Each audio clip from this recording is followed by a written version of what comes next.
Hey, my name is Dr. Nought. This is Steve Jackson's Sorcery Part 3, and today we're in a pickle. We've got 2 stamina.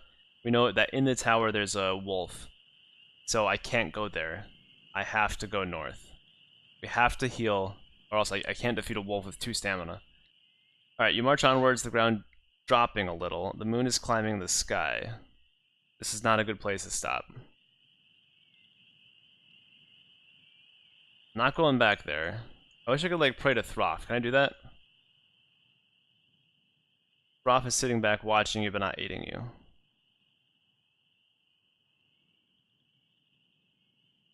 Alright. Let's keep heading north, I guess. You walk on, ascending and descending. The first few stars appear. The night air is chill.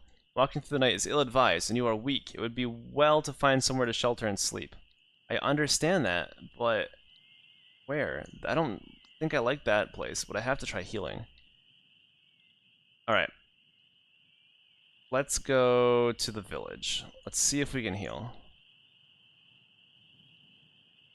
Back here again. You fall into a steady pace as you walk, the ground dropping a little. This is now the dead of night. The steps stretch away from here. Past the village in the overhang of the steps once more. Path leads into the village, or you could skirt past. I think we have to go in. I mean, I don't know what else to do. The guards nod to you in recognition. Thank you. Let's pay to enter. And let's go in the village. You look around the weird houses. Let's do the if we eat and then sleep, we'll get stamina. Okay, we eat some pig and we get 1 stamina. You tear off another leg of pig and munch down on it. The Cladamen seem content. Presumably living so close to the forest, they have a good supply of creatures to hunt. You take a moment to simply rest and stare into the fire. You feel the stupidness of this place sinking into your bones in relaxing fashion. Okay. You stand and take your leave of the fire. Let's check out the large hut, and then we'll go to the hammocks. One hut is much larger than the others. Above its door is a sign depicting a picture of an awl and a hammer. It is amazing anyone here can draw, let alone perform crafts. From inside, you hear the sound of hammering. Peering in through the window, you see a Cladamen working away at a bench. He moves with unusual delicacy for these creatures, his long, thin fingers carefully adjusting the positioning of whatever it is he's working on. You can't help noticing he has an unusually large skull. Okay. Maybe I could buy a new weapon? I don't know. The Cladamen looks up as you enter. He puts down the tiny hammer and pincers he has been using to repair a piece of fine jewelry, and tilts his head to regard you. You greet him with a nod. He seems to understand this and nods in reply. You step forward and look over his workbench, and he gestures with an open palm to let you look. Cladamen has a variety of fine tools. Pincers, awls, spikes for scratching and etching, even a vice. He is clearly a master craftsman, despite his species. When you are finished, he steps forward to you, gesturing for your pack.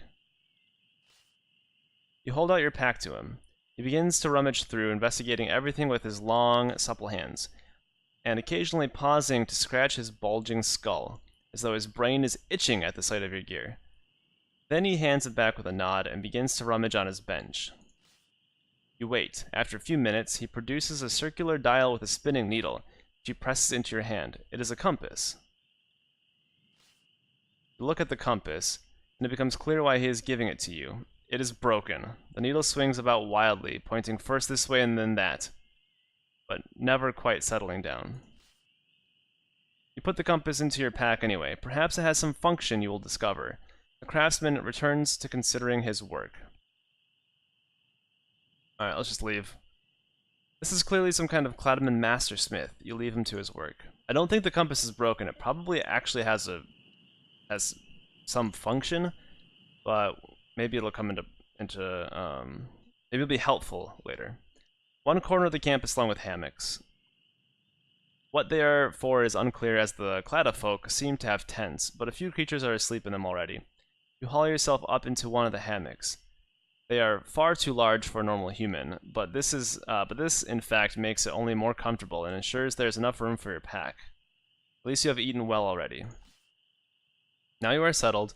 Take out the Cladaman's compass and look it over with care. On closer inspection, it does not look broken exactly. The needle settles in the same direction whichever way it is turned. It is only that the direction it chooses is not north, but east. Perhaps the compass has some other function, which cannot tell what it might be. I think it's pointing to where we have to go. Wow, look at us! You lie back and try to forget your troubles. You feel untouched by danger here, and your slumber is unbroken by dreams. Alright. Day 8. During the past day, you have grown weak, lost some gold, and you defeated the Air Serpent, the first of the Seven Serpents. The next morning. There's a party, apparently. You wake after a peaceful night in one of the hammocks, feeling much refreshed. So it's either leave the village or slip away. Isn't that the same thing?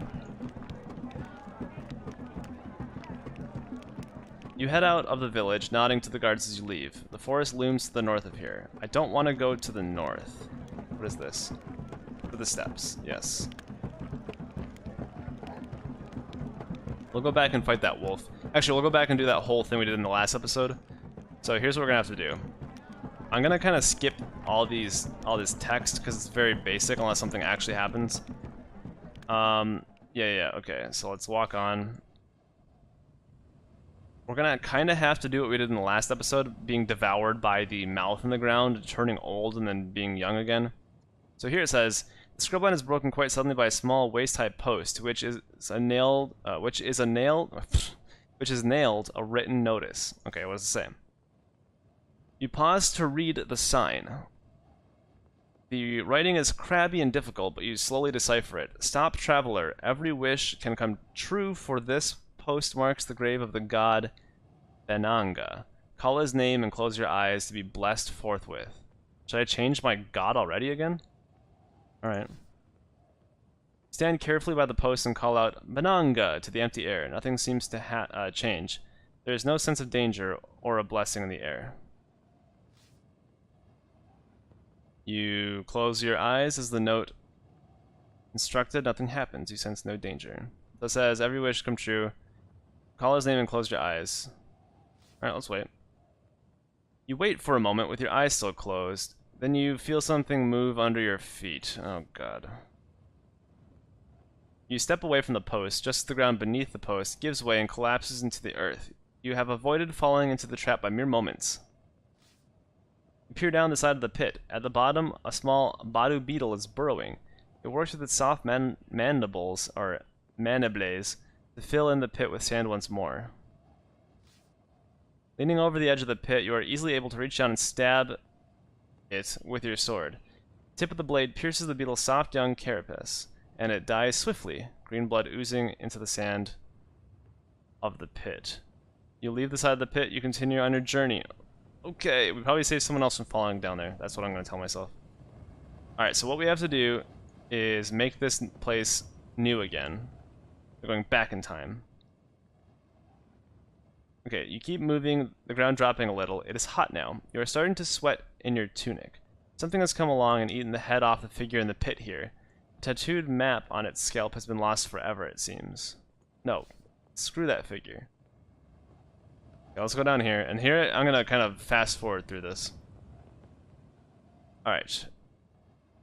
Oh, wait, no. The figures you heard here earlier are gone. Oh, nothing. Damn it! Alright, we have to figure out how to get up this tower. So the figures are gone. We ignored them. And we're saying there's nothing to do here. Oh my god. What can we possibly do?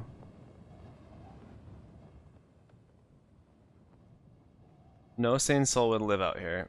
I can't go anywhere. So okay, well, so let's.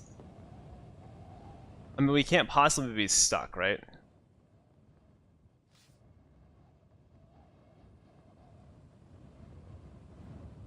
Huh. The dead Badu beetle. Yeah.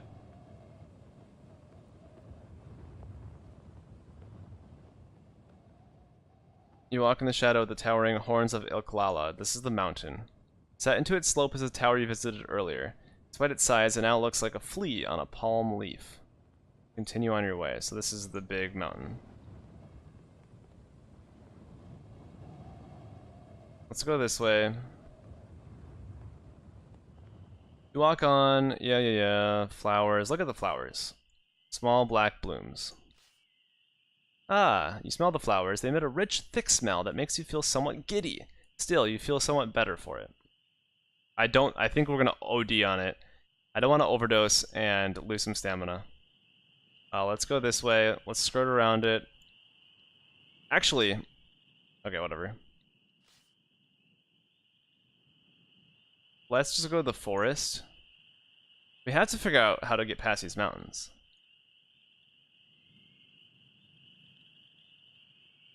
Alright, into the forest. We went north before. Whoa, what the hell happened? Night closes in around you as you step into the trees. On all sides, the ancient forest looms up. The moon gazes down impassively. You have reached the edge of the forest. Through the trees, you can see the level steps extending into the night. Now might be a good time to rest before you go much further. Alright, fine. Laying your pack down by the roots of the tree, you try to stretch out despite the unsettling noises in the trees. You've eaten nothing today, but your pack is empty and you cannot eat. This is not going to work. We're not going to sleep well. You stretch out and rest. You wake suddenly. There is a flapping of dark wings from overhead. A giant bat is circling above you. Your journey has been plagued by these creatures. Let's just go. Let's fight it. This tiny little thing. Alright, the bat's great wings buffet about your face. You drop into a defensive crouch, covering your head, as the bat dodges back, cutting with the hooks on its wingtips. You escape mostly unscathed. The giant bat flaps its wings threateningly, clearly trying to frighten you. Alright, I'm not frightened by you. Let's go 6. That only did 1. Okay. You wait for the creature's wide wings to open, and then you strike. You cleave the air with your sword. The giant bat tries to cover itself, but is too slow. Cut a strip from its wing. Let's go 4. Nice. That's still, everything's only doing 1 to this thing. That's annoying. Another chance follows. Pushing off the tree behind, you thrust forward. The giant bat attempts to dodge behind a tree, but can't move fast enough. You draw blood. Let's defend. Probably good on that one. You drop into a crouch. The giant bat screams through the air, but you repel it with your blade. It ruffles its sleek, leathery wings intimidatingly. Yeah. An opening appears. Swinging up from a low crouch, you aim for the beast's heart. Your blade cuts through a talon. The bat is moving erratically now. I think we can do a 4.2 here. Nice. The creature is now afraid. Pushing off the tree behind, you thrust forward, catching the bat wide open. The creature wobbles and almost falls. Take one more hit, and we'll just do the full-blown attack. We should be able to take it out. You fall back. The giant bat dives downwards, but you dodge quickly behind a tree. You breathe a sigh of relief. It flutters upwards. Ooh, nice. Suddenly, you dive forwards. Swinging up from a low crouch, you aim for the beast's heart. The bat falls to the ground, and the light in its eyes goes dark. The creature falls from the sky, dead. And we just wasted a whole day. Alright. You wake with your head on a tree root, and the smell of fresh dew in your nostrils. You need to walk. Let's go to the west. I know that's kind of not what we want to do, but maybe we can see if there's anything with this place. We might have to go to this beacon again, which means we have to freaking cross that lake. But let's inspect the forest of Snada. I think there might be a serpent in here too. Wonder. The path winds tortuously through the forest. The air moves a little, still icy but fresh. You stride forwards. Okay. You walk on between the trees. A few clouds hurry across the sky. A damp chill hangs in the air. You continue on your journey.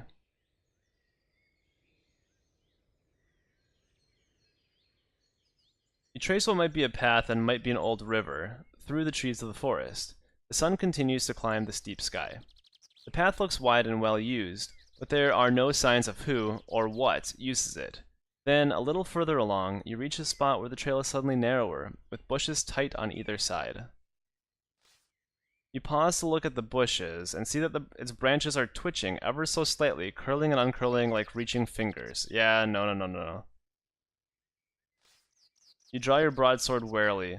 The branches seem to curve back, as though recoiling, but surely it is simply the breeze. No. You raise your broadsword to hack away the branches. They react faster this time. Long wooden tendrils whip out, grasping your wrists and arms. You cannot swing your sword now, and meanwhile, another tendril is looping itself around your neck. Oh my god. You close your eyes and raise a prayer to your goddess, but nothing seems to change. Okay, the bush keeps tightening its grip around your neck. You look at the heavens to cast a spell, but your arms are held fast by the strangle bush, and so you cannot craft any magic. The vice-like grip tightens. It's beginning to pull your body in 2 directions. Oh god. The grip of the strangle bush is turning to steel around your arms and neck. You can barely breathe. You struggle and thrash. Then finally, Throff comes to your aid, as the moon rises brightly and the bush turns involuntarily, reaching upwards instead of towards you. You waste no time in slipping clear. You shiver, wanting to leave the spot as fast as you can. Thanks, Throff. It's so crazy how easily you could die like that. We could have died there, and boom. I'd have to back up. Things scurry in the branches all around you. You feel shaky, or you still feel shaky from your encounter with the strangle bush. The sun is now hot. You pause as a thin red-colored snake slides across your path. You draw your sword to skewer the snake, but it is too fast for you, twisting and turning to escape the blade and disappearing into the foliage. Sure, let's do this. It seems remarkably intelligent for a serpent. The snake reaches the foot of a tree and coils around the trunk. As you watch, the snake slithers quickly up the trunk. A moment later, its head drops down from the branch to stare at you. You approach the tree, catching a glimpse of a thick red band in the branches. Then suddenly the whole thing erupts into flame.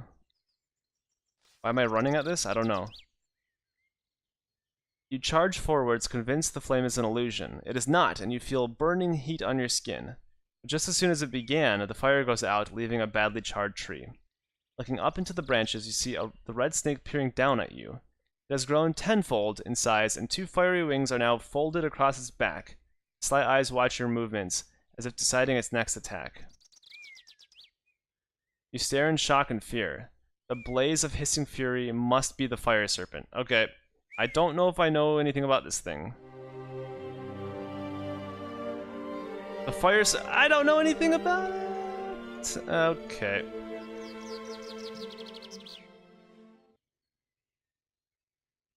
Use an item.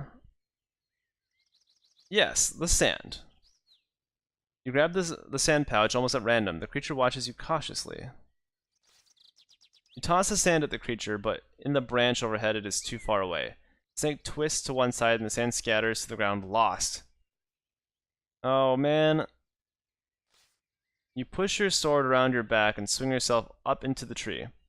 The snake is watching you carefully. Within a few stretches, you are with reach when it drops, landing on the ground below. Oh my god. I've made a huge mistake. You turn to drop back down once, but you cannot move fast enough. The fire serpent opens its jaws, filling the air around the base of the tree with flames that leap up around you. You scream and tumble painfully to the ground. The serpent towers over you, teeth bared. Alright, let's go! Let's go! Okay. Well, there's no possible way we could beat that thing. Jesus. Okay, we're in real trouble here, folks.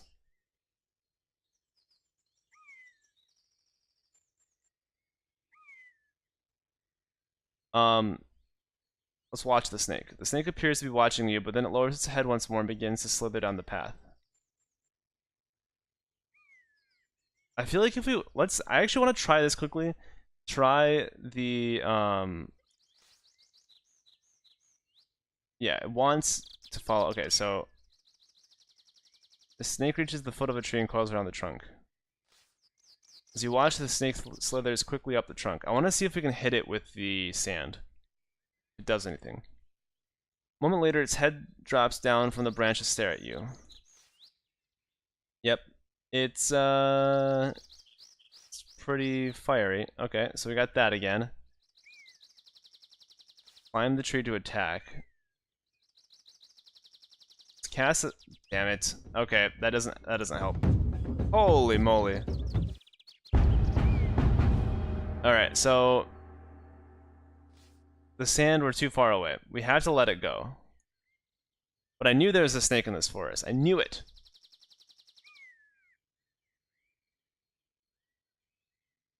Cast a spell on the snake. What could we possibly do? Make me big? Yeah, I don't know what that would... Would that do anything? I'm just curious.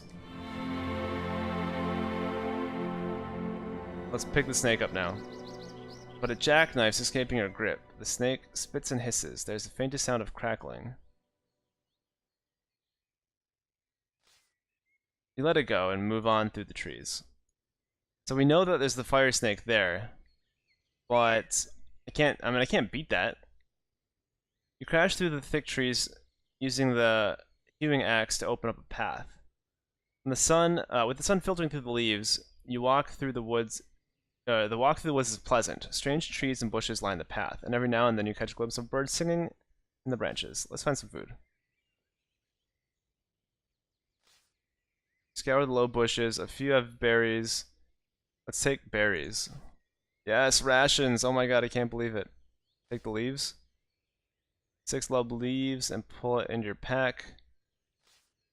Walk between the trees. There's a bird's nest in one just above your head. Look at the nest. What? Clambering on a nearby rock, you peer into the nest. It contains an egg and a few bright yellow feathers from whatever bird made it. Suddenly something, you do not see what, erupts from a nearby bush, bowling you over. Before you can react, the thing has sunk teeth into your shoulder and is dragging you through the trees. Oh my god. You twist and turn, trying to shake yourself free, but you cannot escape the creature's grip. You are hauled by the invisible force up the side of a sloping boulder.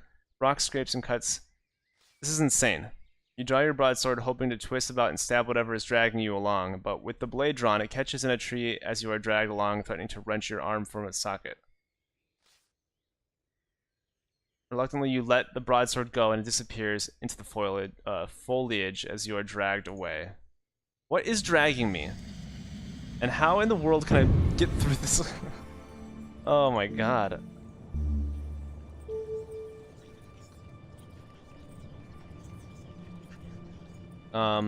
H-O-T? Do I not have 3 stamina? I don't think so. Or I do, but obviously I would die using it. Create stench.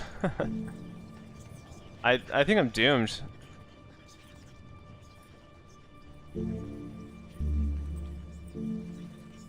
Okay, that's gonna do nothing for me, but... You cast a spell, lightening your body weight to a mere fraction of normal. Unfortunately, this just makes it easier for the creature to drag you, so it speeds up. But at least it means you suffer less harm as you bounce and scrap over the ground. Twisting your head, you can see something gleaming in the distance. Water? Where are you being taken? Stop. Why are you asking me to cast spells? I can't do anything.